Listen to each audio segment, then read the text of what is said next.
নমস্কার প্রিয় ভাই ও বন্ধুরা, আমার কৃষি বাড়িতে আপনাদের স্বাগতম। আসুন, আমার পাশে একটি বাতাবি লেবু গাছ দেখছেন, এটা হচ্ছে থাই বাতাবি লেবু গাছ।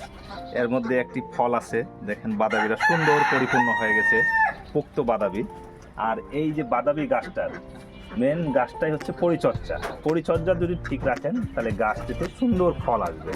এই ছোট গাছে আমি সপরিমাণ জৈব সার, গোবর সার, জৈব সার এগুলাই দেই, কোনো রকম কীটনাশক দেই না, পাশাপাশি পানি দেই। আর এই গাছে দেখেন কত ফুল আসছে, প্রচুর পরিমাণ ফুলও আসছে, নতুন পাতা ছাড়া পরে ফুল আসছে। তো আমি আজকে এই বড় বাতাবিটা ভেঙে নেব। এই বাতাবিটা ভাঙার কারণই হচ্ছে এই ছোট ফুলগুলা বড় হবে, বড় হলে দু তিনটা ফুল টিকবে। ওই দু তিনটা ফল থেকে আমার অনেক, মানে আমি দুটোর থেকে একটা, এর বেশি ফল টিকাই না, কারণ গাছ আমার ছোট। আর থাই বাদামি, এটা হচ্ছে 12 মাস থাই বাদামি, 12 মাসই ফল দিবে।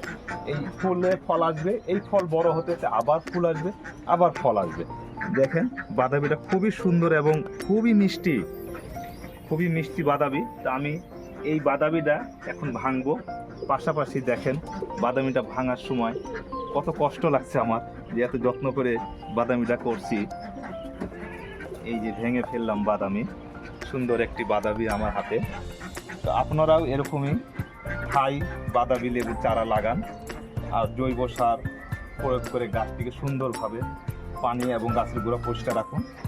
পরিমাণ পানি ব্যবহার করেন, গাছটিতে ফল আসবে এবং আপনারাও খেতে পারবেন মিষ্টি বাদামি। ভাই ও বন্ধুরা, যদি আমার ভিডিওটি ভালো লেগে থাকে তো লাইক ও সাবস্ক্রাইব করবেন। নমস্কার।